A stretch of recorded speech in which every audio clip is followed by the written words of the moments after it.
선동은 쉽고 진리는 어렵다라는 제목으로 하는 말씀을 증거하도록 하겠습니다. 오늘 참 우리 삶의 지금 이 시대의 현 주소 가운데 정말 꼭 필요한 말씀이라 사료되어 오늘도 하나님의 말씀을 근거로 오늘 우리 이 땅을, 이 시대를, 또 이 시대적 풍조를 정말 신앙적으로 믿음으로 잘 헤쳐나가고 살아가야 할 우리 영적 지혜를 배우는 굉장히 귀한 시간이 될 것 같습니다. 그래서 오늘 좀 집중해 주시고, 오늘도 우리 삶 가운데 내가 휘말리고 있는 시대적 풍조와 잘못된 대세는 없는지, 오늘도 내가 시대의 그 더러운 탕류에 떠밀려 내려가고 있던 삶은 아닌지를 좀 점검할 수 있는 귀한 시간 되었으면 좋겠고요. 오늘 말씀이 내 삶을 한번 진단하는 지표가 될 수 있기를 간절히 축복하며 소망하며 이 말씀을 전하도록 하겠습니다. 자, 오늘 하나님 말씀 가운데 하나님이 싫어하시고 미워하시는 것이 있대요. 그 악한 것들의 모습을 오늘도 참 구체적으로 적나라하게 묘사하는데요. 12절에 보면 불량하고 악한 자는 구부러진 말을 한대요. 여러분, 저는 이 말씀을 굉장히 좀 주의 깊게 가슴에 새기고 사는 사람인데요. 저는 삶 가운데 좀 가장 허접해 보이고 또 내가 이런 삶을 살지 말아야겠다 다짐하는 것들 중에 하나가 이런 거예요. 그럼 참 구부러진 말을 하는 사람들이 있어요. 구부러진 말, 뭐 좀 약간 이해하기 어려운데 이쾌시라는 원문에서 비롯된 파생된 말인데요. 약간 빗나가다, 뭐 어긋나다, 뭐 이런 의미가 강한, 그러니까 뭔가 진리와는 좀 벗어난 선과 대치되고 뭔가 의로움과 배척되는, 그러니까 뭔가 항상 보면 똑같은 상황과 처지에서도 똑같은 대상을 바라보면서도 삐딱하고 부정적이고 비관적이고 이렇게 무언가를 이렇게 표현하고 이야기하는 구부러진 혀, 이건 망할 놈의 혀라는 거예요. 여러분, 눈짓을 하며 발로 뜻을 보이며 손가락질 느낌이 있죠. 뭔가 구부러진 말, 그럼 여러분 정직하고요, 뭔가 캥기는 게 없고요, 그 마음의 동기가 순수하면 이런 것들은 있죠. 뭔가 눈짓, 이렇게 손짓하는 것들은 뭔가 다 악의적인 거예요. 그죠? 항상 보면 우리 같이 공부하러 가자, 오늘 우리 시험이 눈앞에 있는데 우리 모여 공부해야 되지 않겠니? 뭐 이런 얘기할 때 막 뭐 이렇게요? 이런 건 대부분 뭐 오늘 학교 끝나고 참외서리 하러 갈래? 그럼 뭐 이런 거 있죠. 수박서리 하러 갈래? 뭐 그럴 때, 아니 오락실 갈래? 뭐 PC방 갈래? 할 때 이런 것들 있죠. 그러니까 구부러진 말, 눈짓 발짓으로 왜 얘기해? 아니 입 놔두고 왜 손짓 발짓으로 얘기해? 눈짓으로 왜 얘기해? 이런, 그러니까 눈짓으로 얘기하는 것들은 거의 대부분 보면 둘 중에 하나예요. 그러니까 악한 의도와 목적과 동기가 마음속에 있는 사람, 아니면 야구 선수예요. 그의 마음에 패역을 품으며 항상 그 마음에 부정한 동기를 갖고 있고, 패역함. 항상 패역은 뭐냐면 뭔가 이렇게 질서를 거스르고 권위를 무시하고 배반하고 신의를 저버리고 이런 게 패역이에요. 항상 악을 꾀하며 중요한 다툼을 일으키는 자들이 있어요. 그러므로 그 결과는 그 재앙이 갑자기 내려 당장에 멸망하여 살 길이 없으리라. 여러분, 이거 굉장히 그냥 어떤 사람의 일반적인 성격과 성향같이 보이는 구부러진 말, 뭐 눈짓 손짓 발짓 잘하고 뭔가 이렇게 손가락질 잘하고 패역한 마음 품고, 뭐 이게 굉장히 뭔가 이렇게 그 사람의 성향처럼 보이지만, 이것은 신앙적으로 볼 때 반드시 이것은 갑자기 내린 재앙으로 말미암아 멸망하여 살 길을 얻을 수 없는, 하나님 진노하시는, 그러니까 이거는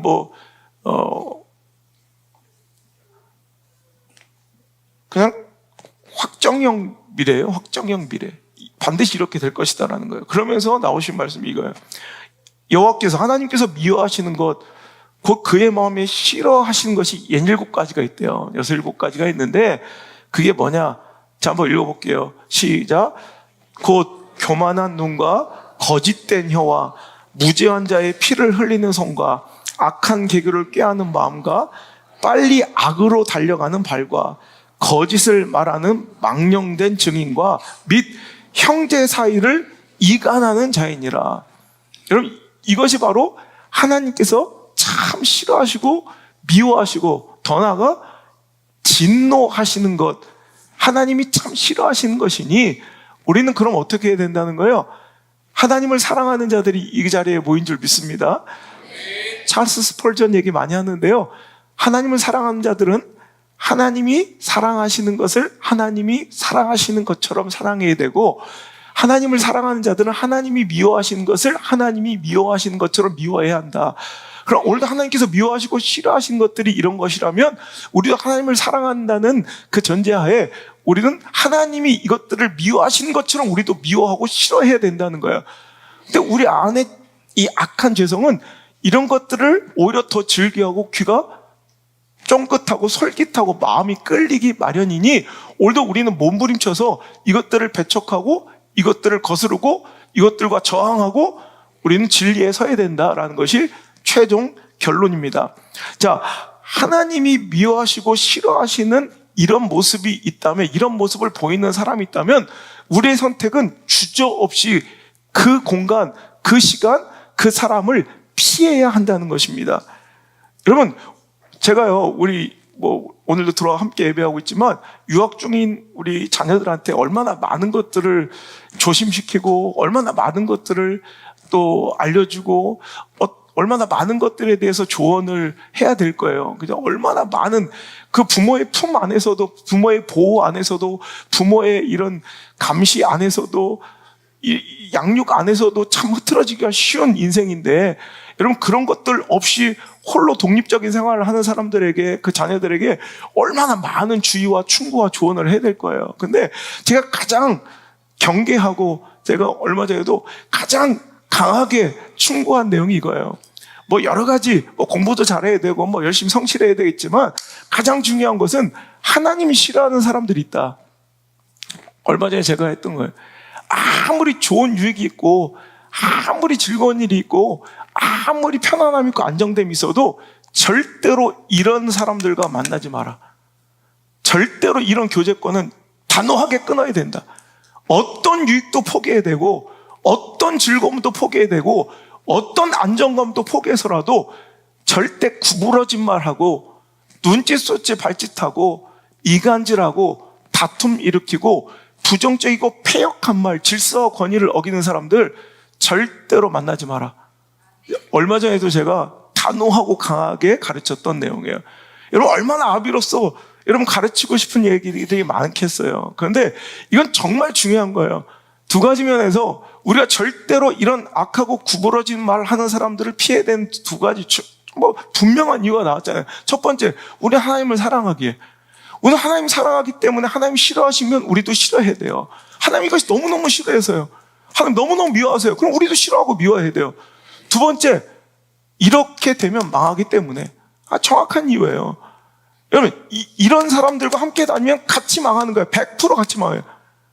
여러분, 이건 되게 안타까운 결과지만, 안타까운 이야기지만, 여러분, 구부러진 말과 이간질하고 다툼을 일으키고 권위와 질서를 손상시키고 패역하고 배신하고 신의 없이 살아가고 이런 것들은 그 본인만을 망치는 것이 아니라 그 얘기의 청자, 그 대화를 귀에 담고 마음에 담고 있는 그 청자까지도 망치게 된다는 거예요. 그래서 저는 절대로 단호하게 우리 자녀들한테 어떤 일이 있어도 이런 자들과 함께 하지 마라. 네가 하나님을 사랑한다면, 그리고 네 인생의 결말과 미래가 망하기 싫다면 절대로 이곳에 발 담그면 안 된다. 이게 우리 아버지부터 물려내는 거예요. 절대 감사치 않는 자들과 부정적이고 비관적이고 삐딱한 사람들과는 절대 한 배를 타지 마라. 왜? 반드시 망한다. 반드시 망한다. 이건 성경적인 얘기예요. 그리고 우리가 삶 가운데서 아버지 목회 50년 보면서 수천 가정의 흥망성쇠를 보면서 그 자식 때 가면 반드시 망해요. 이건 100%에 100%. 예외가 없어요. 여러분, 지금 당장은 그런 사람들이 솔깃하고 사람들을 선동하고 자기 편이 많은 것 같고 뭔가 어떤 자리에서 헤게모니를 차지하고 그 권력의 중심에 있는 것 같고 사람들을 막 이끌고 다니는 것 같죠? 그 자식 때만 가보라고. 다 망한다고요. 원래 이게 성경의 말씀이에요. 갑자기 그에게 내린 재앙이 당장 그를 멸망시키고 피할 길이 없게 만들 것이라는 거예요. 오늘 이 말씀을 듣고요, 오늘도 내가 첫 번째 이런 자가 되지 않기를 기도할 뿐더러, 두 번째, 이런 자의 이야기를 듣고 그 공간 안에 있는 악한 자, 그 악에 동조하는 자 되지 않기를 주의 이름으로 축복합니다. 여러분, 제가 집회 갔던 한 교회 가운데 이런 일이 있었어요. 교회가 정말 건강하고 정말 아름답고요. 그 교회 전통이 그 지역사회와 교단 안에 굉장히 선한 영향을 끼쳤던 너무너무 아름답고 좋은 교회예요. 근데 문제가 생겼어요. 그 목사님이 은퇴하시고 그 다음 목사님이 세워졌을 때 거기서 이제 딴 마음을 품었던 이제 그 부교육자 하나가 이제 악의적이고 악한 마음 가지고 패역한 마음을 가지고 자기의 이제 안에 자기 욕심이 있었던 거예요. 뭔가 음흉한 욕심을 가지고 뭔가 다른 부정한 동기를 가지고 이제 악한 말을 퍼뜨리기 시작한 거예요. 전혀 근거 없고 오히려 진실과 사실과 완전히 대치되고 배척되는 이야기를 이제 막 그냥 만들어서 퍼뜨린 거예요. 근데 희한하게요, 이건 누가 봐도 뭐 그럴 수가 없는 건데도 불구하고 사람들은 이것에 그렇게 선동당하고 많이 넘어가더라는 거예요. 그래서 똑같이 그 사람이 맡고 있었던 그 부서가 정확하게 절반으로 나뉜 거예요. 절반으로. 그 선동에 정확하게 절반으로 나눠서 절반은 완전히 그 담임 목사님과 이제 대척점을 이루고 완전히 막 목사님 사모님을 막 공격하고 뭐 완전히 무시하는 이런 지경까지 이르렀고요. 그냥 나머지 반은 그냥 그것을 듣고 그럴 리가 있나 하면서 끝까지 그 진리가 뭐 진실이 밝혀질 때까지 그냥 묵묵히 잠잠히 기도하는 그룹으로 완전히 그 두 패가 나뉘어졌어요. 그 결론은 내가 얘기를 들어보니까 3년 동안을 그런 아픔과 분열 속에서 교회는 풍지박상 나고요. 결국에는 똑같은 말을 들었던 두 가지 반응에 완전히 엇갈린 결과, 똑같은 말, 부정적인 그 선동에 넘어갔던 사람들은 결국에는 뭐 그 은혜 현장, 그 좋은 교회 그 은혜 현장을 다 떠나게 됐고, 혹은 이리저리 망하고, 박살나고 막 이렇게 됐고요. 나머지는 그 사실이 나중에는 밝혀지고 진실이 드러나게 되자 너무너무 부끄럽고 자기의 행동들이 너무너무 수치스러워서 사죄하고 정말 회개하는 이런 일들 가운데 또 회복이 되어 가고 있는 도중이다. 뭐 이런 얘기를 들었어요. 참, 보면서 참, 아니, 이런 말을, 내가 구체적으로 얘기하면 또 그 교회 또 내용이 드러나기 때문에 제가 얘기 못 하는데, 말도 같지 않은 이런, 그리고 또 그 사람 보면 알잖아요. 그죠?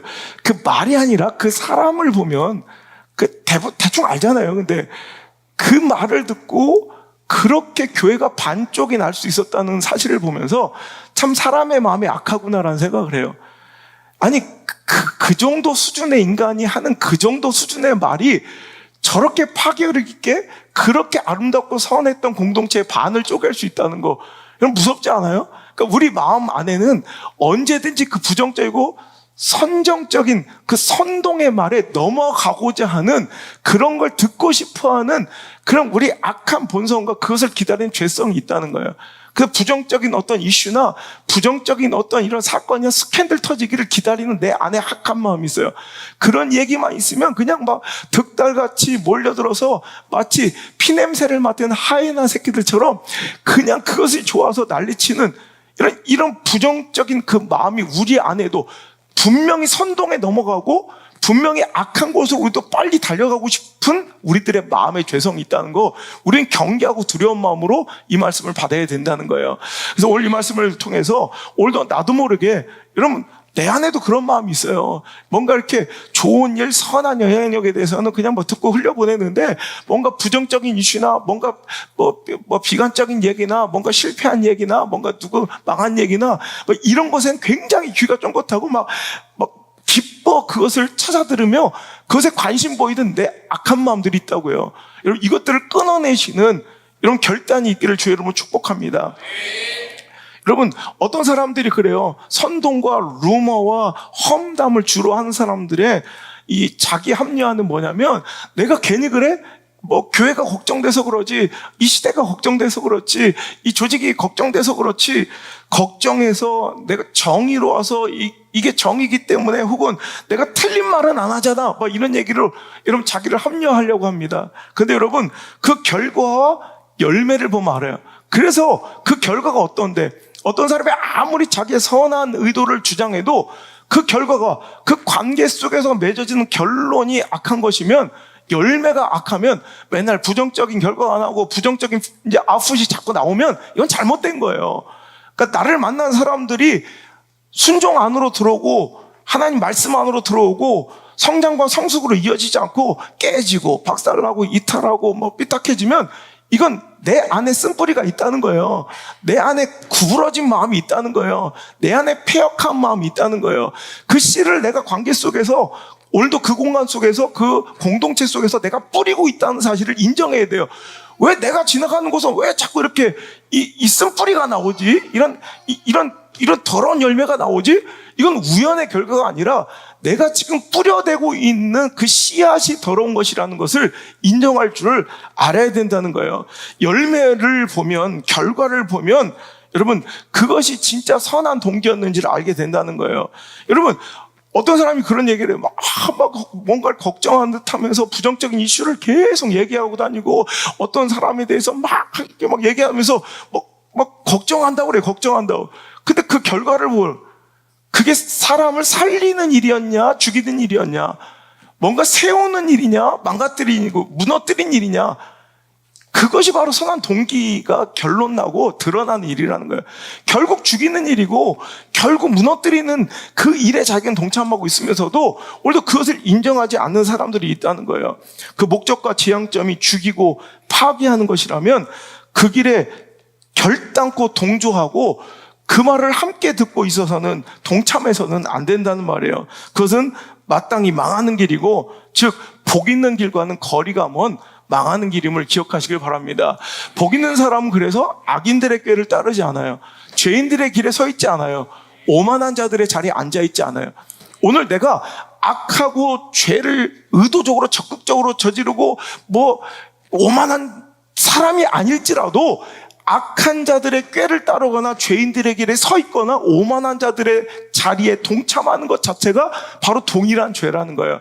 그들은 악인처럼 오늘도 의인의 자리에 들지 못하는, 그러니까 복 있는 사람은 대신 말씀 가운데 뿌리를 내리고 주야로 그 말씀이 지향하는 바, 하나님이 뭘 원하시는지, 즉 하나님께서 기뻐하시는 일이 무엇인지, 하나님께서 싫어하시는 일이 무엇인지를 매일 묵상한다는 거예요. 아침 저녁으로 묵상해 가면서 내 모든 선택과 결정과 말 한마디도 그분의 뜻대로, 그분이 원하시는 대로 내어놓기를 기뻐하시더라는 거예요. 그런 사람들은 마치 어떤 축복을 받는다? 시냇가에 심은 나무가 철을 따라 열매 맺으며 그 잎사귀가 마르지 않은 것 같으니 그가 하는 모든 일이 다 형통하리로다. 뭔가 하는 일마다 막히고 안 되고 뭔가 어렵습니까? 그럼 한번 내가 있는 자리를 한번 점검해 보시길 바라요. 뭔가 여러분 하는 일마다 뭔가 족족 망하고 이상하고 막 안 좋은 부정적인 결과가 나오면 혹시 내가 악인들의 꾀, 죄인들의 길, 오만한 자들의 자리에 그 영향력에 내가 등신처럼 바보처럼 앉아있지 않는지, 혹은 내가 그 주체가 되고 있지는 않은지를 한번 점검해 보시고요. 오늘 그 대신 오직 여호와의 율법 말씀을 즐거워하여 주야로 이제 주구장창 오히려 더 전념해서 하나님의 말씀에 집중할 수 있는 삶의 변화를 한번 이끌어낼 수 있는 귀한 기회가 오늘 이 말씀 되기를, 이 예배 되기를 주의 이름으로 축복합니다. 여러분 오늘 여러분 이 선동과 이 진리 가운데 거하는 것에 이 비교를 우리가 상관관계를 한번 살펴볼까 하는데요. 오늘 말씀의 제목이 선동은 쉽고 진리는 어렵다. 더 풀어 얘기하면 선동당하기는 참 쉬운데 진리 가운데 내 마음을 두고 그 자리를 지키기는 참 어렵다라는 얘기예요. 여러분 이 말씀의 제목은요 아주 간단한 소책자입니다. 패트리시아 로버츠 밀러라는 교수가 쓴 이 선동은 쉽고 민주주의는 어렵다. 작년에 나온 것 같은데 UT 오스틴, 텍사스 대학 오스틴 캠퍼스죠. 거기에 수사학과 작문학 교수인데 이 패트리시아 로버츠 밀러 교수가 쓴, 정치학을 공부한 사람으로서 참 재밌게 읽었어요. 아주 짧은 소책자인데 선동은 쉽고 민주주의는 어려워요. 우리는 항상 선동하는 역사 속에서 항상 선동에 휘말리고 있으면서 우리는 선동 가운데 있는지를 몰라요. 여러분 시대 가운데, 정치 가운데, 역사 가운데 항상 선동가들은 존재했다는 거예요. 오늘 우리도 그 선동가들의 선동으로 설쳐되는 그 모습을 매일 지면이나 미디어를 통해 보면서 살아가고 있는데 점점점 이 선동에 무뎌지고 있는 모습을 제가 안타까워하면서 오늘 이 말씀을 전하는 거예요. 그들은 항상 부정적인 말을 하고요, 구부러진 말을 하고요, 자기에게 유익한 거짓 정보를 남발하면서 당신을 속이고 있지만 이 시대의 아픔은 뭐냐면 내가 지금 누구도 선동당하고 있다고 생각하지 않아요. 나는 자신들은 절대 속아 넘어가지 않고 있다고 믿으며 오히려 내 생각과 반대편에 있는 사람들을 굉장히 어리석은 인간들이라 조롱해요. 그런데 오늘 우리도 그 선동, 여러분 시대마다 정치 역사 가운데 항상 존재했던 그 선동 가운데 우리가 넘어가고 변질되어 가고 있고 그 선동 당하고 있음을 우리는 경계하고 두려워할 줄 알아야 된다는 거예요. 여러분 정치인들은요, 정치의 영역을, 그러니까 진영 논리, 이 진영을, 정치 진영을, 이 정치 영역을 항상 정체성의 영역, 그러니까 정치의 영역을 정체성의 영역으로 바꾸려 한다는 거예요. 그러니까 정치는 어떤 주된 가치관, 정치 철학이 있잖아요. 이 정치의 영역인데 이걸 정체성의 영역으로 바꾸는 거예요. 이게 무슨 얘기냐면 정치는 어떤 이념과 사상의 조류가 있어야 되는데 이걸 정체성의 영역으로 바꿔버리면 너냐 나냐예요. 그러니까 우리 편이냐 남 편이냐. 그러니까 이 진영으로 갈라버리는 거예요. 이 정치의 영역은 항상 내가 지향하고 추구하는 정치 철학과 신념이 지배해야 되는데 어느 순간 우리 정치 세계가요, 정치의 영역이 정체성의 영역이 돼서 너 어느 편이야? 너 무슨 당이야? 민주당이야? 국민의힘이야? 이런 식으로 이렇게 이해하기 쉬워서 제가 원래는 당 얘기는 안 꺼내려다 한 거예요. 이 정치의 영역이 정체성의 영역으로 되어버린 거예요. 그래서 이렇게 사람들을 이렇게 만들어 놓으면 엄청나게 선동하기가 쉬워진다는 거죠. 그래서 정체성의 영역으로 이제 정치 영역을 완전히 뒤바꿔 버려서 우리를 너무나도 손쉽게 기만하고 선동하고 있다는 거예요. 자, 내용은 정치가 정체성이 돼 버리면, 정치 영역이 정체성의 영역이 돼 버리면 무슨 뜻이냐? 주장의 내용이 무엇인가 보다 그 주장을 내는, 그 주장을 말하는 사람이 누군가가 중요하다는 거예요. 이제 옛날에는 이 주장이 그가 말한 정치 철학과 신념이 옳으냐에 대한 판단이 있었는데 지금은 뭐 필요 없어. 요즘 그런 사람 많아요. 이렇게 정치 쇼 같은 거 이렇게 보면 볼 때 저 밑에 이제 무슨 당 대변인 혹은 뭐 직책이 나오기 전까지 이게 내 편, 이 주장과 그 사람의 논리가 맞는지 안 맞는지 판단도 못해. 그 다음에 딱 우리 편이구만. 그러니까 되게 깊은 사유도 없어요. 정치적 철학도 없어. 우리 교회도 몇 명 있어요. 죽여버리고 싶은. 근데 뭐 깊이 연구하고 깊이 관심 있고 깊이 정치적 신념과 깊은 사유라도 하고 있으면 괜찮은데 막 팔아가다 국민의힘에 좋아 민자 잡거든 막 이런 사람도 있어요. 또 거꾸로 한 사람도 많고요. 여러분, 내 진영에서 내 편에서 나온 말이라면 그 말이 아무리 비논리적이고 파괴적 결과를 가져오더라도 무조건적으로 전적으로 지지하고 따르는 참담한 모습을 보게 된다는 거예요.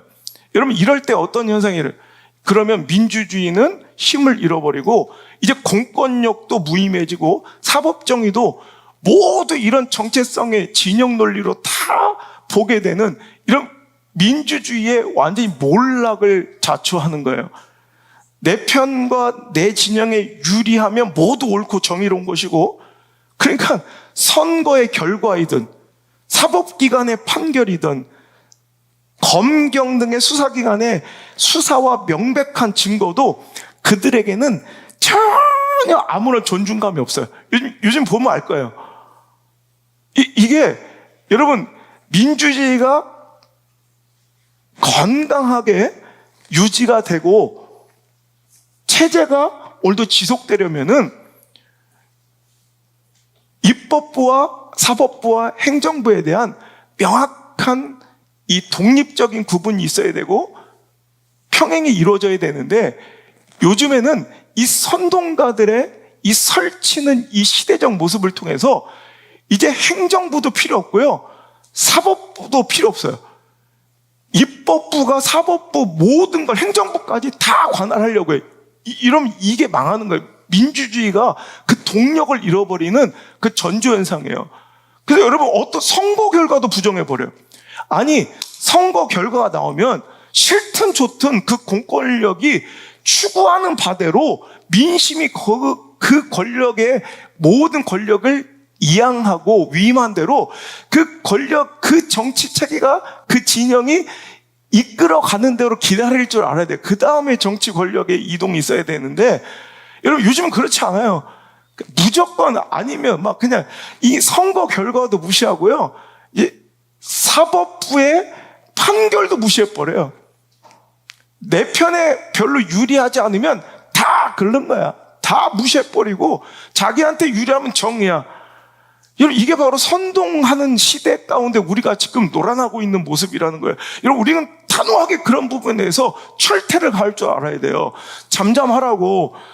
여러분 우리는 균형을 이뤄야 된다고요. 여러분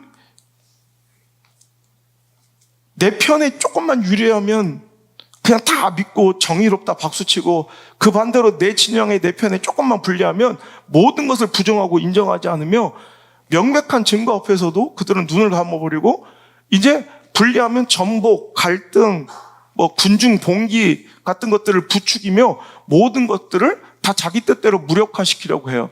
여러분 이것은 정말 시대 가운데 엄청난 위기인데도 우리가 위기인 줄 모르고 있는 현상들이에요. 그리고 이거 굉장히 위험한 시대적 모습이라 제가 오늘 약간 이게 무슨 신앙하고 관계 있겠어라고 생각되는 말씀 같지만 제가 반드시 한번 이 말씀은 전해야겠다 생각해서 오랜 시간 준비했던 말씀입니다. 여러분 그 선동, 시대적 선동에 이 분위기에 편승하여 놀아나는 그런 성도들 되지 않아야 합니다. 이것을 심리학으로 내 집단 편애라고 해요. 인그룹 페이보리티즘이라고 내 편에 대한, 내 집단에 대한 아주 편향적인 사랑이에요. 내 집단 편애. 그래서 그냥 내 집단 내 편이면 그냥 무조건 옳은 거예요.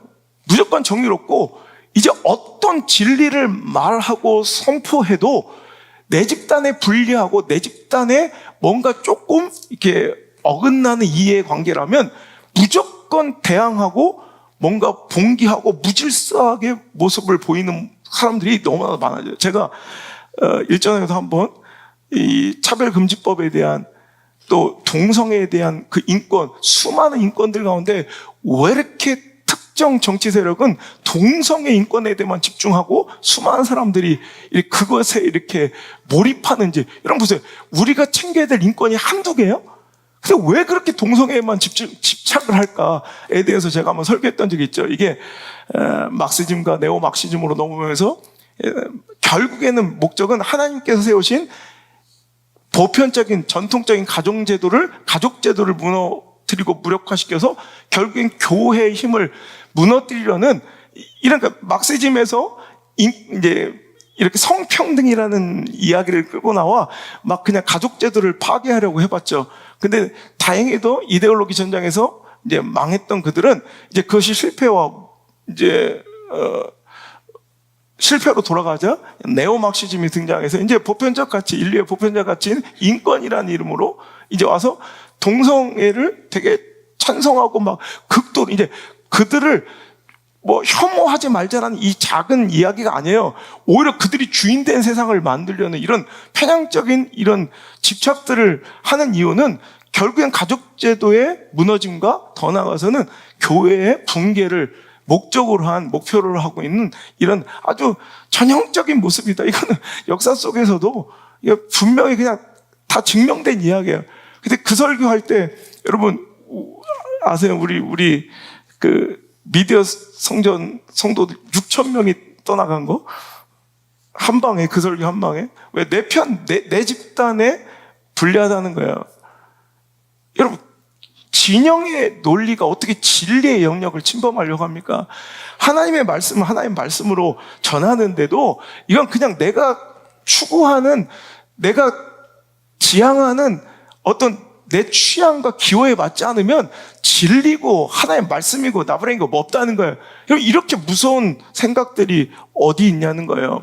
여러분, 그래서 선동하는 사람들, 선동 잘 당하는 사람들은요, 항상 모든 사고와 판단을 우리 편과 상대편이라는 단순한 이분법 대립구도로 만드는 것을 좋아해요. 그래서 내가 속한 집단 무조건 옳다, 무조건 좋다라고 생각하고, 그런 사람들은 누군가가 어느 편에 속았다는 것이 그의 주장의 옳고 그름을 판단할 수 있는 근거라고 착각을 해요. 그래서 내 편은 선이고 상대편, 즉 외집단, 아웃그룹은 악마라고 규정하는, 여러분, 모든 판단을 아주 단순하게 아주 최대한 단순화해버려요. 모든 판단과 결정을 최대한 단순화해버리는 것이 선동가들의 모습이고 선동 잘 당하는 사람들의 모습이라는 거예요. 그래서 오늘도 내 편은 위대하고 나와 다른 생각과 진영은 무조건 악마로 보는 이런 극단적인 사고는, 여러분, 실은 이게 정치적 논리고 정치적 시대적 상황인 것 같지만 실은요, 이게 성경적이고 굉장히 이 신앙 안에서 굉장히 무서운 결과를 초래할 수 있는, 여러분, 신앙의 영역의 교훈일 수 있다는 거예요. 스크루테이프의 편지라는 책자가 있습니다. 여러분 잘 아시죠? 이 스크루테이프의 편지라는 이 책은 이제 악마, 그러니까 고위 악마, 고위 사탄, 그러니까 높은 직급의 악마인 스크루테이프가 자기 조카이면서 하위 악마인 워무드에게 이제 인간들을 신앙 가운데 떠나가고 하나님 편에서 서지 못하게 하고 망하게 하는 전략들을 이렇게 전수하는 편지 형태의 책입니다. 거기서 7번째 편지에 보면 워무드에게 그런 얘기를 해요. 일단은 내 존재를 잠깐 숨기고, 그리고 사람들의 사고를 극단적으로 이분법화시켜라. 그러니까 극단화시켜라. 그러니까 2차 세계대전 중에 쓰여진 그런 시대적 배경이 있기 때문에 이제 극도의 전쟁주의자 혹은 극단적인 평화주의자 이런 사고로, 그러니까 완전히 극단적인 사고를 하는 사람들은 이게 비신앙이고 하나님의 그 진리의 영역에서 이탈하고 선동당할 수 있는 위험성이 굉장히 크다는 거예요. 이게 사탄의 전략이라는 거예요. 이 시대가요, 교회가요, 목사들이요, 지금 완전히 극단적인 이분법에 빠져가서 사탄의 놀이개가 되어가고 있다는 거예요. 여러분, 정신 똑바로 차려야 합니다. 극단적인 사고 굉장히 위험한 거예요.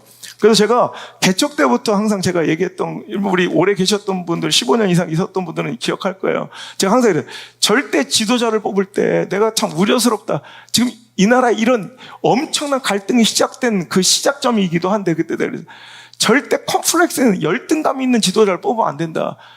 왜냐면 그 컴플렉스와 열등감은 반드시 그 사람이 되게 멋있어 보이고 막 그냥 그 말이나 언변이나 막 시대의 가슴을 울리고 막 뜨겁게 심장 뛰게 해도 컴플렉스에 이 열등감 있는 사람을 세우면요, 반드시 극단적으로 가게 돼 있고 반드시 갈등을 붙이게 되고 반드시 시대는 반으로 쪼개진다. 내가 굉장히 우려했던 그런 모습들이 지금 이제 나타나고 이제는 복귀할 수 없는, 회복할 수 없는 지경까지 이르렀는데, 이 진영의 논리가, 이 극단적인 이분법적 사고가 어디까지 들어왔어요?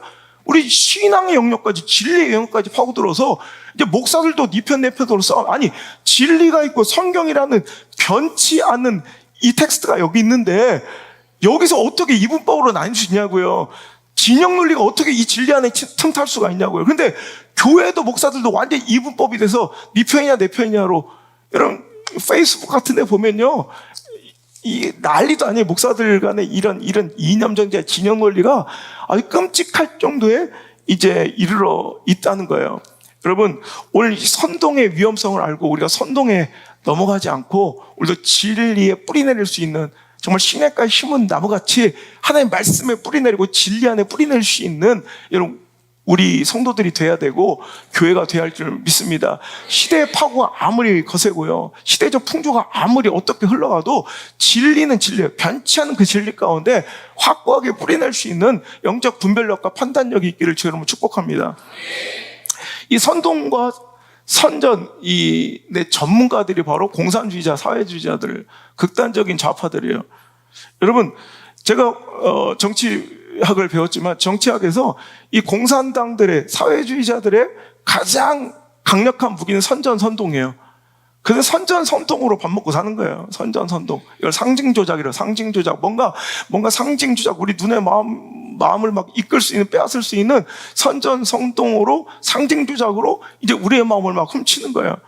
그래서 사람의 마음을 뜨겁게 만들고 막 사람의 마음을 감동시키고요. 막 심장을 두근두근하게 하고요. 팔딱팔딱 뛰게 하는 이 선동가들. 이것들로 인해서 인류 역사에 큰 피해가 있었고 수많은 이런 사망들, 수많은 어둠의 그림자가 인류 역사 가운데 드려졌다는 걸 여러분 잊지 않았으면 좋겠습니다.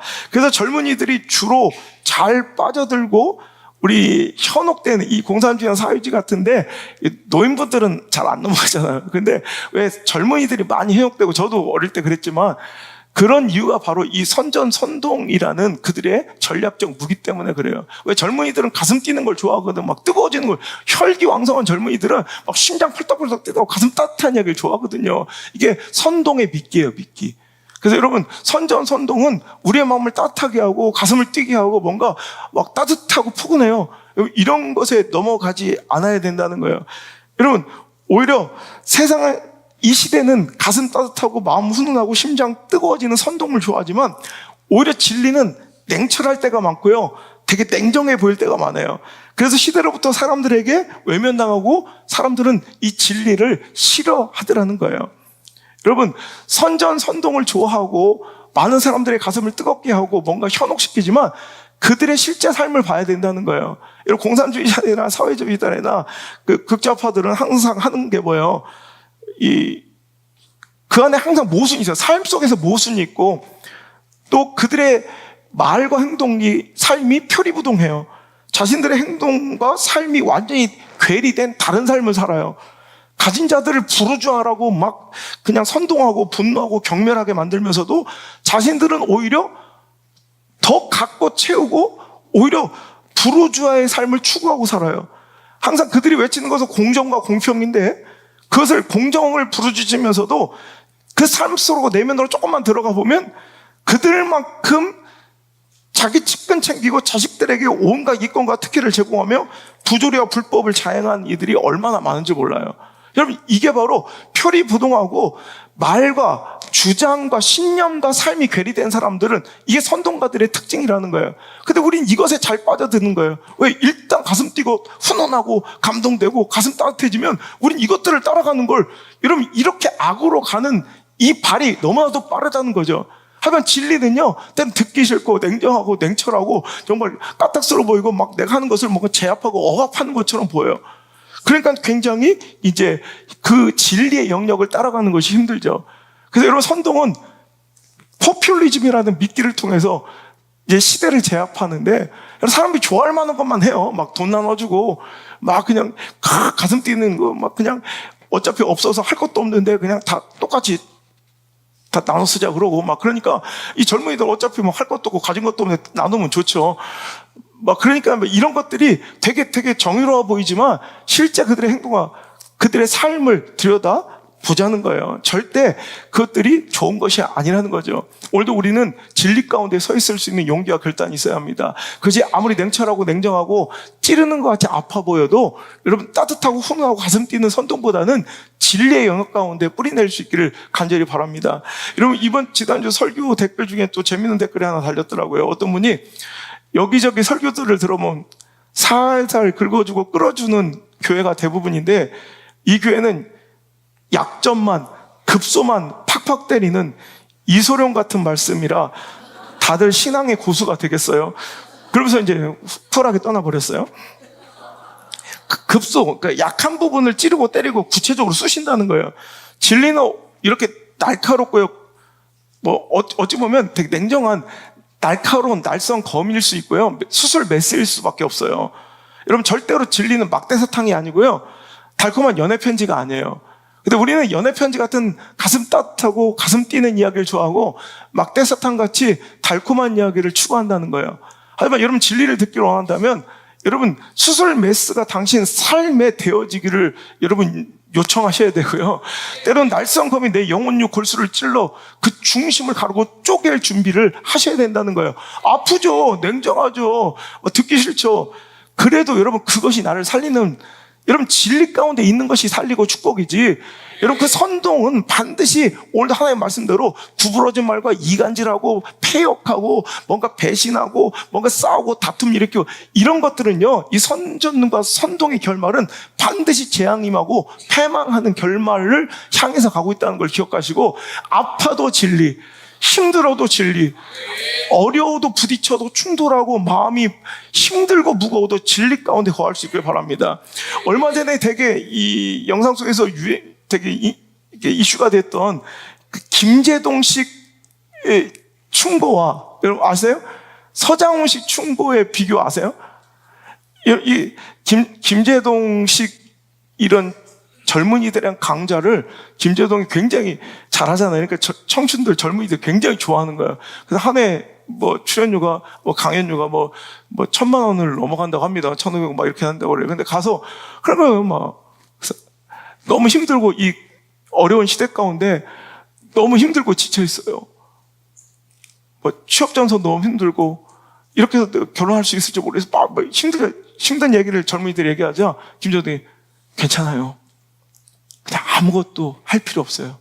다 내려놓으세요. 사람들 막 울어요. 알았어요. 서장훈이 일침을 가합니다. 나는 이 김제동식 충고를 굉장히 싫어한다. 세상은 어떤 세상인지 알아? 젊은이들한테 서장훈이 얘기하는 거예요. 아둥바둥 이를 악물고 죽을 둥 살 둥 아둥바둥 노력해도 될까 말까인 시대야. 어떻게 아무것도 그들에게 도와줄 힘도 없고 생각도 없으면서 저렇게 무책임한 얘기를 내뱉을 수 있을까? 자기는 김제동식 충고를 싫어한다라고 얘기하더라고요.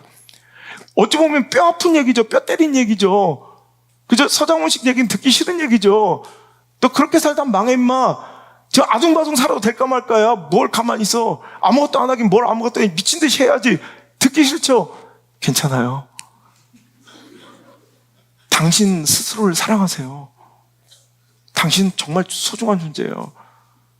그냥 내어 맡기고 자유하세요. 좋잖아요. 근데 그래서 뭐 할 거야? 그죠? 망하는 거예요, 망하는 거. 어쩌면 이게 선동과 진리에 대한 아주 분명한 비교일 수 있을 것 같아요. 어찌 보면 선동은 굉장히 달콤해요. 선동은 굉장히 우리 가슴을 훈훈하게 하고 따뜻하게 해요. 그래서 사람들이 좋아해요, 즐겨요, 막 환호해요. 하지만 그것으로 인해 복받는, 복 누리는 사람은 선동가밖에 없어요. 실은 아무런 유익도 없지만, 서장훈에겐 유익이 없지만, 이런 소리를 그런 소리 듣겠자고 누가 1,500만원씩 들으면서 강연 나오면서 욕먹어요. 그래서 서장훈은 유익이 없지만 듣는 사람에게 유익이 있는, 이게 진리예요. 공산당 사회주의 극좌파들은 바로 이런 모습이에요. 선정과 선동의 민낯이 바로 이런 거예요. 선동은 가슴을 따뜻하게 하고 심장을 뜨겁게 뛰게 해요. 감동, 흥분, 가슴 따뜻함, 보편적 가치, 점잖고 설득력 있는 그 모습과 매력적인 이 외모로 설득력 있게 다가오지만, 여러분 절대로 선동은 진리가 아니에요. 진리는 때로는 잔혹할 정도로 냉정해요. 그래도 그 진리 안에 잔혹하고 냉철하고 냉정하고 차갑기 그지없는 그 진리 안에 우리 뿌리낼 수 있기를 주님 축복합니다.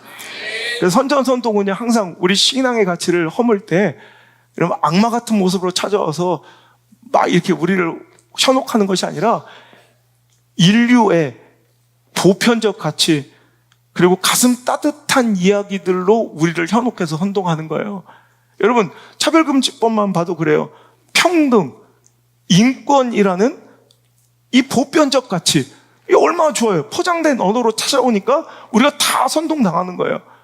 여러분 이것이 실질적으로 가보면 전혀 여러분 평등과 인권에 상관없는 역차별적인 발상이고요. 수많은 대다수의 다른 생각과 전통적 가치관을 갖고 있는 사람들의 모든 생각과 가치관과 신념과 신앙을 다 말살하고 짓밟고 무시하는, 전혀 평등하지 않은 불평등한 이야기를 실은 평등과 인권이라는 보편적 가치로 찾아서 우리를 현혹해. 이게 선동이에요. 이런 미끼를 던지지 절대로 막 지렁이같이 막, 여러분 먹을 만한 걸 주죠. 그죠? 붕어한테는 지렁이 던져야 지렁이한테 혹 가죠. 우리한테 지렁이 던지면 누가 먹어요? 붕어한테 마카롱 던지면 누가 먹어요? 이제 우리한테야 두바이 초콜릿이 먹히죠. 이게 그러니까 먹힐만 해. 애들한테 환장할 걸 던져주는 거예요.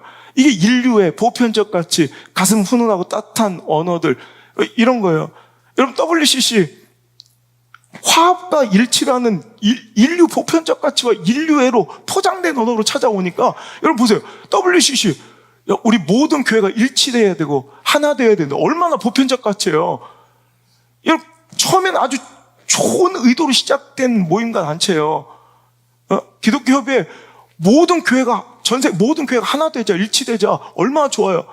근데 이 보편적 가치가 점점점 이상해지고 타락하더니, 이제는 어떤 종교도 다 하나 되고 일치될 수 있다. 부르는 이름만 다르지, 그 길은 다 같은 길이다. 뭐 이렇게 얘기하는 거예요. 이런 부처에도 길이 있고, 이슬람에도 길이 있고, 그러니까 무당이 나와서 초은제를 지르는 걸로 개막식을 시작하는. 여러분, 이게 어떻게 여러분 우리 진리에 맞을 수 있냐는 거예요. 아닌 건 아닌 거라는 거죠. 그런데 우리를 선동하는 것들은 항상 이렇게 처음에 평등, 인권, 일치, 화합, 평화, 이런 아주 우리가 좋아할 만한 단어를 미끼로 던지고 그것들로 우리를 선동시켜 우리의 마음을 홀딱 빼앗는다는 거예요. 공산주의, 사회주의 보세요. 공평과 공정이라는 이념을 누가 싫어해요? 근데 이런 거 던져주고 가서 싹 다 망하고 지옥처럼 사는 거예요, 지금. 공감 안 하면 좀 북조선 갈래요? 이런 이들은 그냥 철저하게 1년에 저는 그렇게 주장을 해요. 한 2트럭씩 38선으로 넘겨버려, 문을 잠가버려야 돼. 그런 걸 좋아하는 사람들은. 한번 가보라고요, 가보라고. 가보면 끔찍한 현실을 맞이하게 될 거예요. 전 가서 봤잖아요. 끔찍한 현실을 마주하게 될 거니까. 여러분, 제가 이 말씀을 이렇게 또 이번 주간에 선포한 이유는 다음 주에 있을 우리 10월 27일 한국교회 오랜만에 연합과 일치가 이루어지는 굉장히 중대한 역차별적인 포괄적 차별금지법에 반대하며 우리 신앙의 신념과 가치를 대외적으로 선포하며 오늘도 이것을 막자고 하는 오랜만에 모든 사람들이 모든 자기 주도권과 자기 모든 유익을 내려놓고 그냥 하나 되어 오늘도 하나님께 모여 연합하여 기도하자는 10월 27일 이 대연합을 앞두고 제가 참 가슴 아프고 우려했던 일들이 점점 벌어지기 시작해요. 이것들을 공경하고 또 막 이것들에 대해서 막 분노하고 비판하는 또 목소리들이 분명히 또 나오기 시작하더라는 거예요. 여러분, 느헤미야가 성벽 재건을 하나님 명령을 받아, 실은 느헤미야는요, 당시에 그 파사 페르시아 제국의 최고위 관료예요. 여러분 같으면 미국의 총리쯤 되었는데 그거 다 내려놓고 한국 들어가 살려면, 여러분 미국에서 별로 그냥 최고위 관리는 아니어도 그냥 어디 별로 거지같이 살아도 한국 오려고 안 해요, 잘. 미국 공기만 맡아보면 알 거야. 미국 콧바람 쐬면 안 들어와요. 근데 파사가 그런 거예요. 지금 엄청난 세계 최고의 패권 국가의 최고위, 여러분 서열 3위 안에 들어가는 이런 높은 직급에 올라있던 최고 잘 나가는 사람이 뭐 좋다고 그걸 다 내려놓고 내려오겠어요? 하나님 명령이니까, 하나님 말씀이니까, 하나님 계획이니까, 하나님의 섭리고 뜻이니까 모든 거 내려놓고 와가지고 자기 인생을 송두리째 내어든지만 하나님 역사를 이뤄가고 하나님 뜻을 이뤄가는 거예요. 눈물 나는 광경이에요. 그럼 박수 쳐주고 막 그냥 응원해줄 것 같은데 시대는 그렇지 않아요. 어김없이 여러분 느헤미야 2장 19절 한번 볼까요? 시작. 호론 사람 산발락과 종이었던 암몬 사람 도비아와 아라비아 사람 게셀이 이 말을 듣고 우리를 업신여기고 우리를 비웃어 이르되 너희가 하는 일이 무엇이냐? 너희가 왕을 배반하고자 하느냐?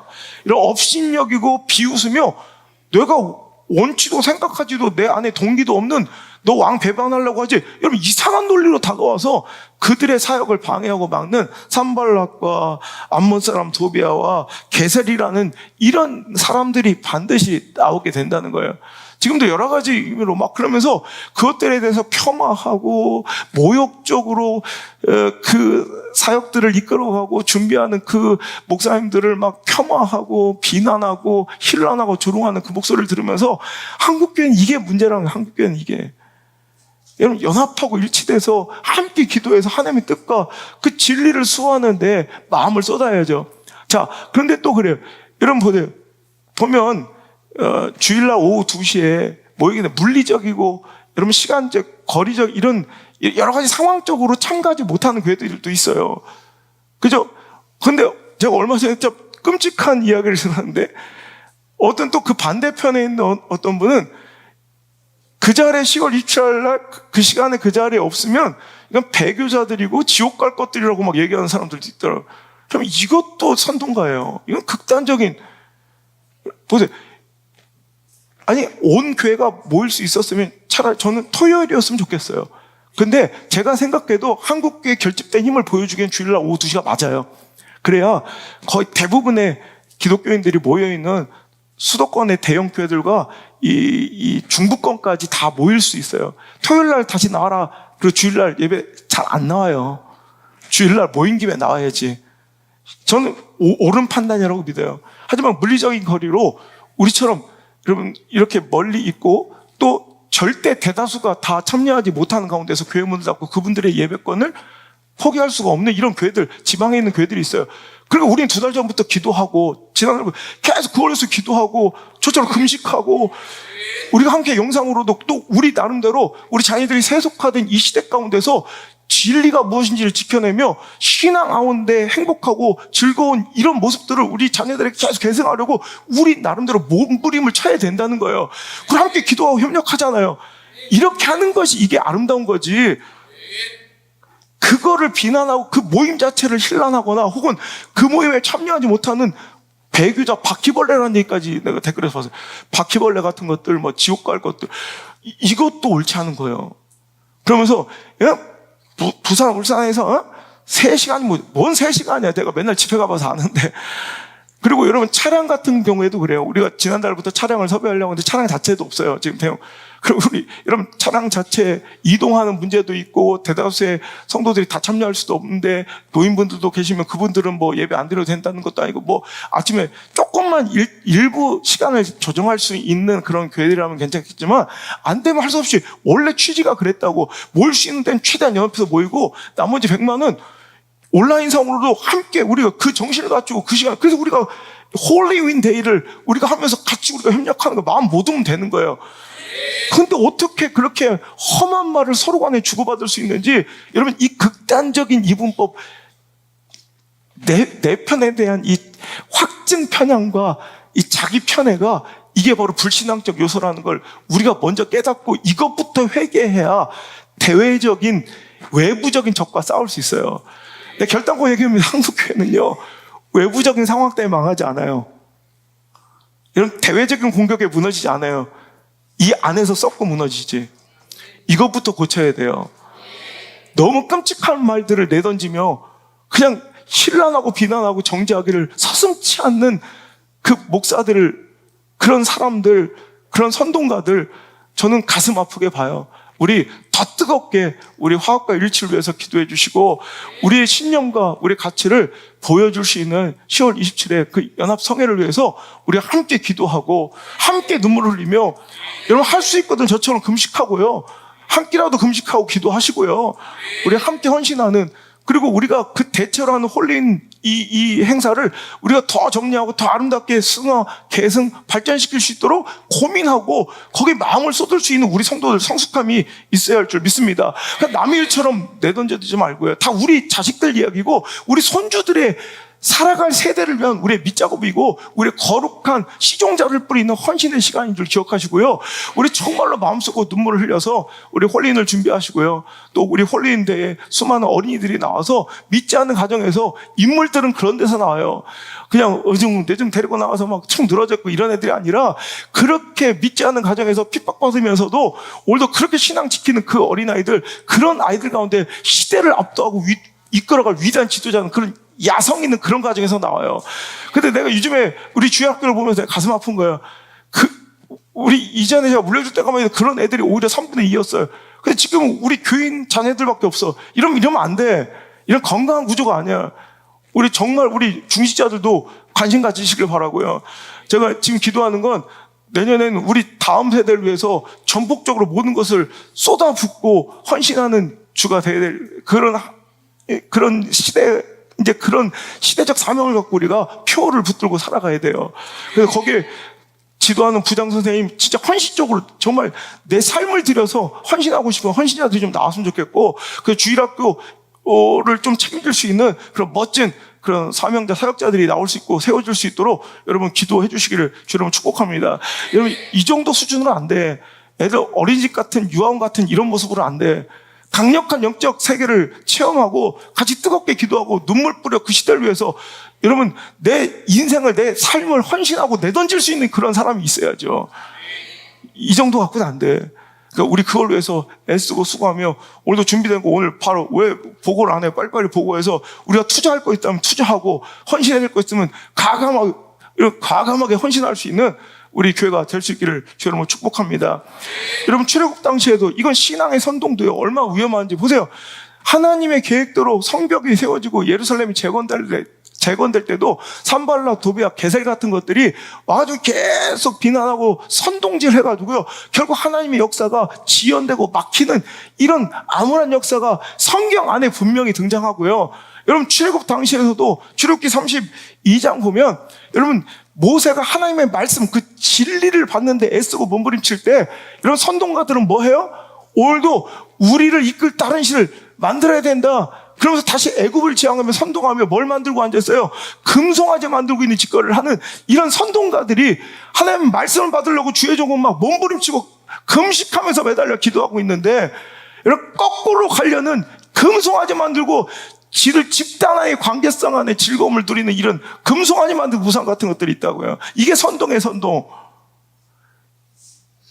이런 가나안 목전에서 축복, 하나님 약속의 목전에서 다 망하게 되는 이유가 뭐예요? 10대 2로 갈려진 지도자들의 패망이에요. 분별력 없는 행동들. 여러분 이게 다 선동이에요. 선동. 12명의 정탐꾼들이 가서 지도자들이에요. 지도자들. 중직자들이라고. 그때 10명은 하나님의 약속, 하나님의 말씀을 싹 말갛게 잊어버리고 맨날 상황 논리, 처지, 형편 논리, 분석, 기획. 아니 그거 맡기려고 중직 세월? 여러분 중직자를 세워서 내가 그런 걸 기대하고 그런 걸 내가 의지하려고 그랬으면 당신들 세우면 안 돼. 컨설팅 업체에 맡겨야 되고 내 수준 이상의 경영자를 만나야지. 여러분들이 내 수준 이상이 되냐고요. 기획 분석? 아유 주접 떨지 마 제발. 이 짓 하다가 많은 거예요. 하나님이 약속하신 땅 들어가라는 땅이면 들어가 정복하면 되는 거야. 그들 꼴값 떨고 회하고 앉아가지고 10명이 안 되는 분석해보고 상황 예산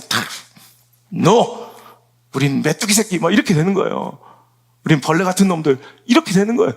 하지만 그때 해야 될 일은 하나님 말씀과 약속 믿고 뭐 해야 돼요? 오늘도 그들은 우리의 밥이다. 하나님이 우리를 기뻐하시면 하나님 약속이 있는데 여러분 그 땅을 향해 전진하는 그 믿음의 발걸음이 필요했던 거지. 먼저 순종하는 그 결단, 그 마중물이 필요했던 거지. 그 소수의 선결된, 구별된 그 헌신자가 필요했던 거지. 여러분 기획력이고 분석력이고 당신들의 다수결, 집단지성을 원하는 게 절대 아니라는 거 꼭 기억하세요. 근데 항상 여러분 오늘까지도 전 이 법칙이 굉장히 중요하다고 생각해요. 10대 2의 법칙.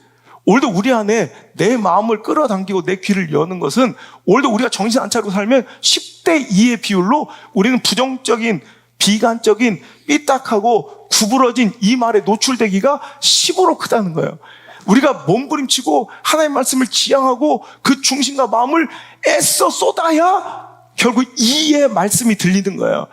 여러분 이 시대가 그래. 시대가 항상 여러분 진리에 노출되기가 쉬운 시대가 아니에요. 선동에 노출되기가 훨씬 더 10대 2, 5대 1의 비율로 저는 훨씬 더 큰 위험 가운데 살고 있는 시대라고 생각해요. 그러니까 우리가 애써 기도해야 되고 말씀 그냥 집중해서 들어야 돼요. 하는 뜻이 무엇인지. 그래서 예배 가운데 나와야 되는 이유예요. 그것을 소홀히 여기면 우리는 진리가 아닌 어디에 빠져 산다? 선동, 시대적 선동에 빠져 살 수밖에 없는 시대적 구조 속에 살고 있다는 걸 하나님께서 말씀 속에 보여주는 거예요. 보세요. 이게 정치적 진영 논리, 이 시대의 정치 이야기가 아니라 영적 세계 이야기라는 것을 성경을 분명하게 말씀하고 있다는 거예요. 그래서 선동에 농락당하면 산발락과 도비아와 게셀의 이야기처럼 자기들을 비하하고 열등감 속에서 살아가면서 오늘도 하나님의 일을 중단하는 사태가 벌어지고 하나님 말씀과 진리의 말씀을 외면하고 금송아지 만드는 우상숭배가 시작되고 또 하나님의 약속이 축복의 목전인데도 오늘도 상황 처지 형편을 이유로 그 분석과 기획을 근거로 내 가능성과 확률과 통계와 분석과 그래프를 근거로 오늘도 그 길을 뒤돌아서는 이런 말도 같지 않는 약속과 축복을 놓아버리고 던져버리는 불행한 결과의 시작이 바로 선동 가운데 있다는 거예요. 여러분, 선동이 절대로 정치적 단어 워딩이 아니라 신앙적 중요한 가치이며 워딩이라는 것도 잊지 않았으면 좋겠습니다. 여러분 보세요. 함부로 막 그냥 선동하고 자격도 없고 수준도 안 되는데 여러분 선동하는 사람들 가만히 보면요. 보세요. 구부러진 말 잘하고 삐딱한 말 잘하고 비난 잘하는 사람 보면 항상 여러분 뻔해요. 결핍이 있는 사람들이 많아요. 뭔가 결핍. 여러분 항상 부정적인 사람들 보면 결핍, 결손, 컴플렉스예요. 보면 삐딱한 말, 교회 지가 위하는 척하고 막 이렇게 막 얘기하는 사람 보면 결핍, 결손, 컴플렉스 덩어리들이 많아요. 여러분,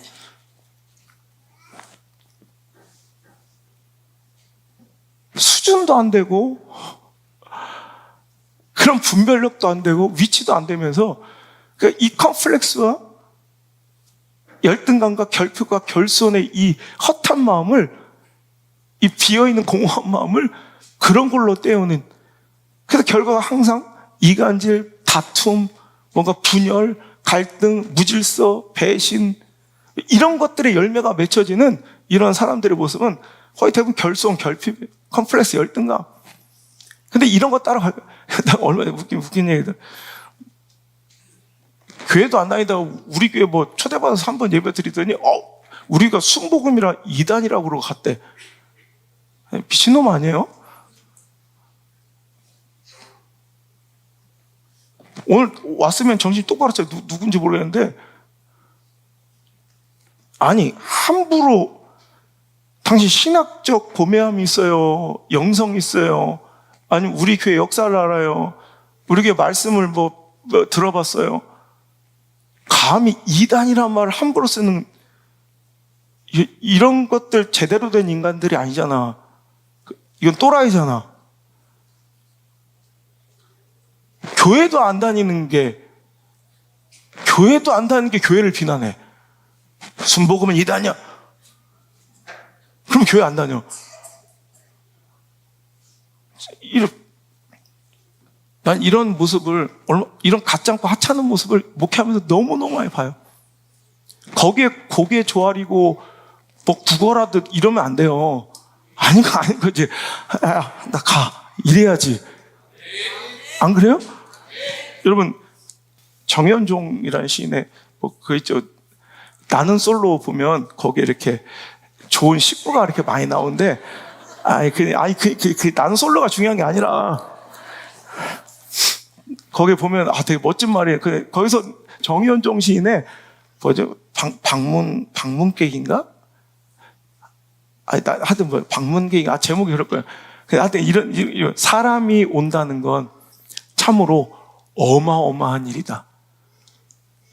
왜냐하면 그의 과거와 현재가 함께 오는 것이며, 그리고 그의 미래가 함께 오는 것이기 때문에, 그의 일생이 송두리째 함께 나에게 오고 있는 것이기 때문에 실로 어마어마한 일이다.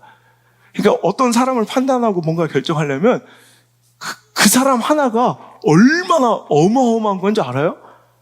그 사람의 과거와 현재가 온 거예요. 내가 알지 못하는 그 수많은 과거의 그의 인생의 기록들이 함께 나한테 온 거고, 오늘 몸부림치고 있는 현재가 있는 거고, 그리고 그가 맞이할 미래가 함께 온 거야.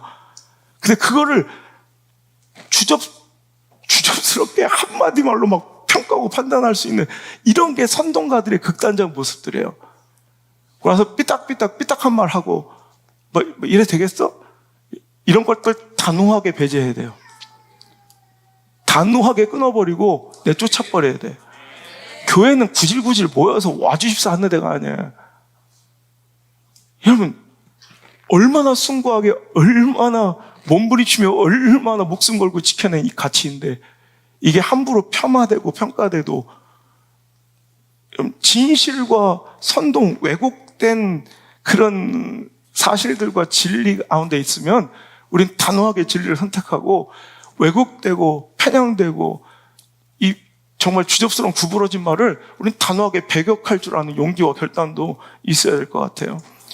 여러분, 저는 이 시대에 정말 가슴 아픈 게 모든 영역이 다 진영 논리로 빠져서 극단화되는 거. 얼마 전에 여러분 그거 보셨어요? 대구의 한 텐동집인가? 거기서 뭐 이렇게 우동을 시켰는데 우동이 뭐 이상하게 뭐 반점처럼 찍혀 있어서 이거 뭐 이상하다 이렇게 다시 요청을 했대. 그랬더니 다시 끓여왔는데도 똑같더래. 근데 그냥 찝찝해가지고 안 먹고 그냥 계산 다 하고 나왔대요. 그래서 본사에 전화를, 뭐 이게 프랜차이즈인가 봐요. 본사에 전화했더니 냉동 과정에서 이렇게 오염되고 변질될 수 있는 이런 우동면이 가끔씩 있다. 죄송하다. 그거는 분명히 자기들 잘못이다. 그 지점에 연락하셔서 환불 조치를 100% 해드리겠다. 그래서 자기는 그러고서 근데 갑자기 그 환불이 그 다음날 계좌이체로 왔어요. 그 우동값 결제한 게. 근데 그러면서 이제 송금한 사람 이름이 나오는데 입에 담지 못할 이 욕을 쓰면서 환불을 해준 거야. 이게 너무하잖아요, 장사한 사람. 그러니까 본사에 전화해서 이게 무슨 짓이냐 그랬더니 단호하게 경고하겠고 뭐 조치겠다 막 이런 내용이 하여튼. 그래서 전 댓글들을 많이 봐요. 댓글들 이거에 대한 반응이 어떤가. 야, 그런데 우동 얘기하는데도 어김없이 진영 논리가 나와요. 이런 끔찍한 현상이 오늘까지 이제 더 심화되고 극화돼서 봐, 이 경상도 것들 뭐 이 대구 것들은 왜 그런지 몰라. 이 꼴통 보수 막 이렇게 나오는 거야. 근데 그 밑에 팩트를 아셔야 될 것 같네요. 사업장은 대구에 있지만 그 주인이 전남 영광 출신이랍니다. 뭐 이렇게 나와요. 근데 어쩐지 전라도 것들 막 이러면서 끔찍하지 않아요? 우동 얘기에 왜 전라도가 나오고.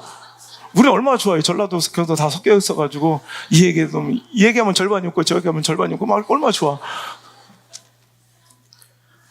여러분, 인간의 문제지 그게 무슨 지역의 문제예요. 그죠?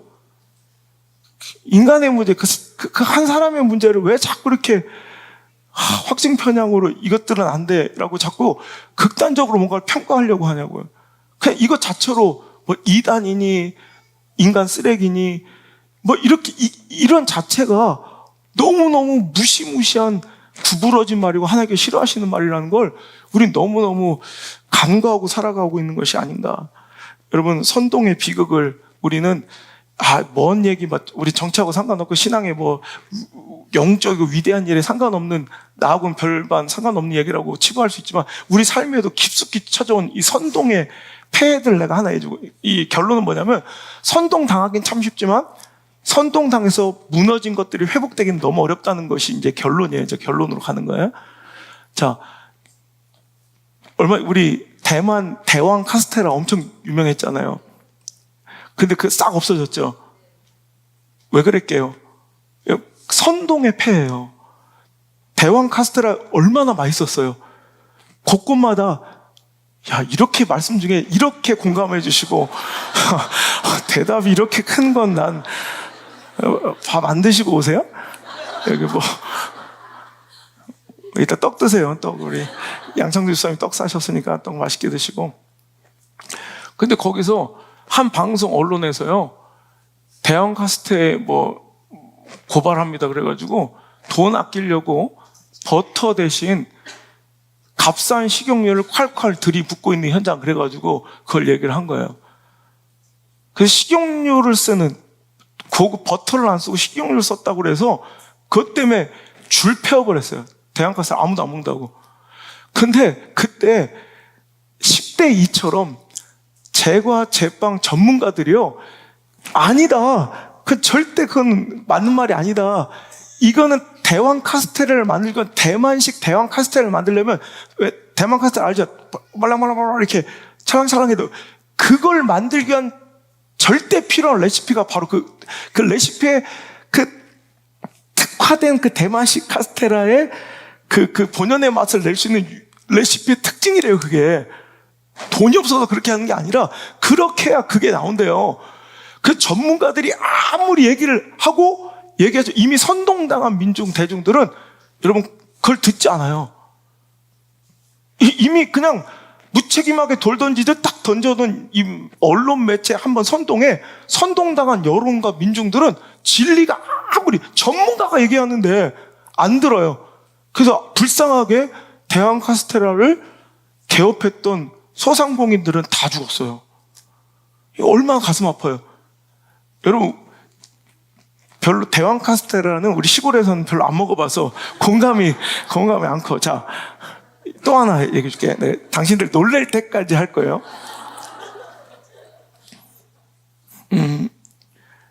우리나라에서 모든 요리사들이 만장일치로 얘기했던 모든 우리나라 음식 중에 시대 가운데 가장 맛이 하향 평준화된 음식 뭔지 알아요?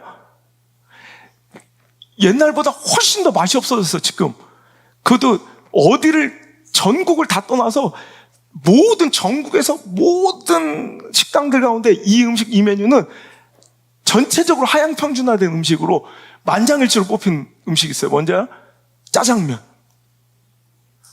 그죠? 옛날 짜장면 맛있었죠? 요즘 맛없죠? 그러니까 요즘 그래요. 내 입맛이 변했나? 내가 이제 옛날에는 없이 살 때라 그렇게 맛있어. 아니에요. 당신 괜찮아요. 당신 혀 아직 괜찮아요. 문제는 여러분 아시죠? 돼지기름, 라드유 때문에 그래요. 1970년대, 80년대에 짜장면의 가장 볶음밥도 맛없어졌죠. 라드유 때문에 그래요. 돼지기름, 1994년인가 그 삼양라면 파동 아시죠? 삼양라면에 돼지기름 썼다. 막 더러운 기름 썼다. 막 그래가지고 식용유 안 썼다. 그래서 막 난리가 났었던 적이 있어요. 삼양라면 억울한데 막 사과하고. 왜냐면 전문가들이 그거 괜찮다 그랬어요. 이거는 절대 나쁜 게 아니에요. 근데 식물성 기름이 되게 건강해 보이잖아. 지금 최근 연구 결과에 의하면 오히려 돼지기름, 정제된 돼지기름 라드유가 버터보다도 식물성 그 식용유보다도 훨씬 더 몸에 좋다는 결과가 나왔어요. 그때도 몰라서 그런 게 아니라 전문가들이 괜찮다고 이게 좋은 거라고 그렇게 얘기했대요. 근데 이미 선동당한 민중들은 진리를 듣지 않았어요. 그래서 누구든지 이제는 라드유를 쓰면 박살 나는 거예요. 그러니까 할 수 없이 무서워서 모든 요리사들이 할 수 없이 라드유를 버리고 식용유를 넣기 시작하니까 볶음밥도 맛이 없고 짜장면도 맛이 없고, 그러니까 짬뽕집만 그렇게 많이 생기는 거예요. 이제 알겠죠? 이게 우리 세계를 들여다보면 나하고 상관없는 것 같지만 내가 모르는 가운데 일어난 이 영적인 전쟁들이 굉장히 많다는 거예요. 그래서 맛이 없어진 거예요. 그래서 저는 집사람한테 라드유를 사달라. 그래요, 진짜. 내가 이번 짜장면 할 때도 그래 라드유를 써서 하겠다. 그리고 이제 우리 학교 급식에도 진짜 이번 최근 나온 연구 결과가 식용유보다도 훨씬 좋대요. 그 안에 미네랄이나 비타민 D나 오메가9 뭐 이런 것들이 들어있고요. 오히려 정제된 라드유, 깨끗한 라드유는 훨씬 더 좋아요. 식용유보다. 맛도 이거 비교해. 여러분, 진리는 이래요. 진리는 진짜 처음에는 조금 선동당하고 많은 대세 속에서 외롭고 힘든 것 같아도 진리를 지켜내면 정말 인생에 맛있는 그 인생의 맛을, 신앙의 맛을 지켜낼 수 있다는 거예요. 선동은 쉽고 민주주의는 어렵습니다.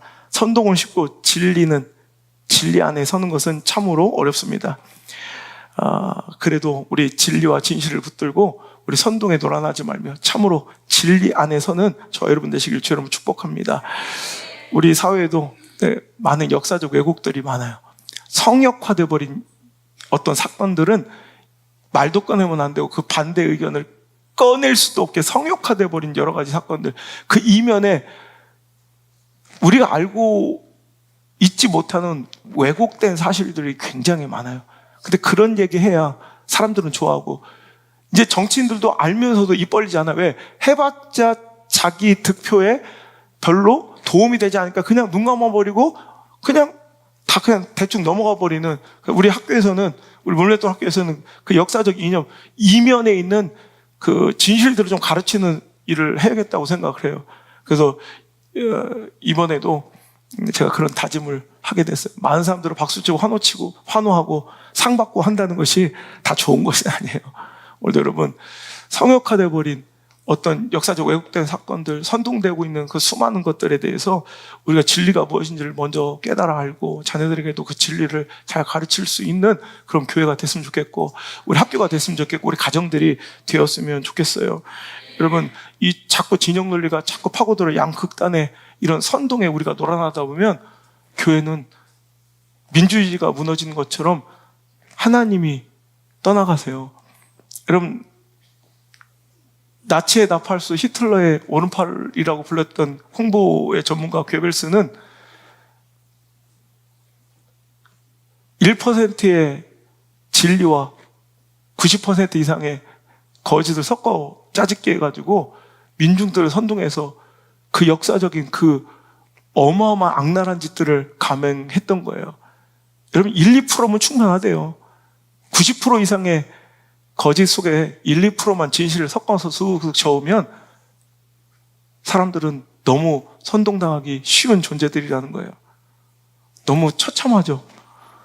그러면서 그는 나중에는, 그 아세요?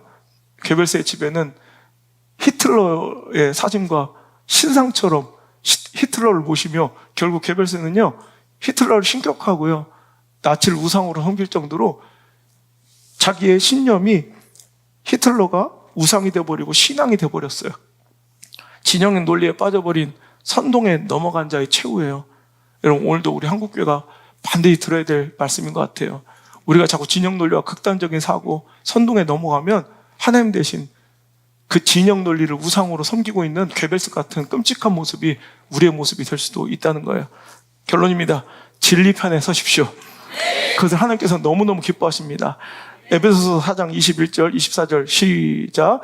진리가 예수 안에 있는 것 같이 너희가 참으로 그에게서 듣고 또한 그 안에서 가르침을 받았을진데, 너희는 유혹의 욕심을 따라 썩어져가는 구속을 따르는 옛사람을 벗어버리고 오직 너희의 심령이 새롭게 되어 하나님을 따라 의와 진리의 거룩함으로 지으심을 받은 새 사람을 입으라. 아멘.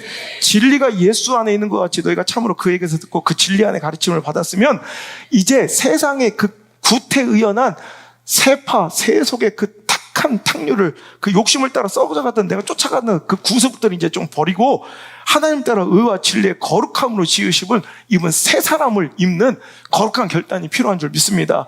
요한삼서 1장 3절 4절 이 말씀 읽고 말씀 맺습니다. 시작. 형제들아 와서 진리를 증언하되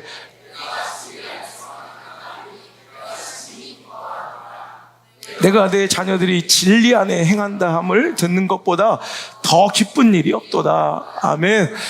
우리 하나님의 백성들이 선동과 시대적 탕류에 막 요동치는 인생들이 아니라 진리 가운데 거한다는 그 모습 보는 것만큼 하나님이 기뻐하실 일이 없다고 생각합니다.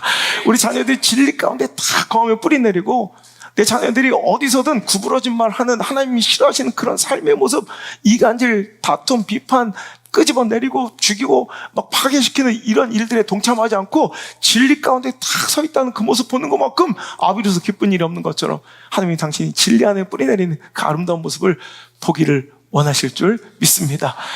선동하는 시대 가운데 진리 안에 뿌리 내리는 아름다운 백성들이 될지어다. 사랑의 주 하나님, 오늘도 말씀 주심을 감사합니다. 세상에 탕류 같은 유혹, 선동의 유혹, 실험이 우리에게 몰려오고 있습니다. 거짓과 속임수로 가득 찬 이 세상에서 우리 자녀들이, 우리 사랑하는 하나님의 백성들이 어디로 갈지 몰라 정말 방황하며 혼돈하고 있습니다. 이제 아버지 하나님 말씀의 진리의 등불을 밝게 비추는 교회가 되게 하여 주옵소서. 말씀의 빛을 강하게 비추는 등대가 되게 하여 주옵소서. 오늘도 참으로 빛 되시는 하나님의 영광의 태양이 높이 솟는 이 시대와 나라가 되게 하여 주옵소서. 오늘도 내가 원하는 기호와 취향의 정치적 성향과 진영 논리에 빠져 진리를 외면하지 않게 하시고, 하나님의 말씀이 진리이며 오늘도 진리는 하나님께 속한 것이고 말씀 안에 있음을 믿어 의심치 않는 사랑하는 대한민국과 모든 교회들 되게 하여 주옵소서.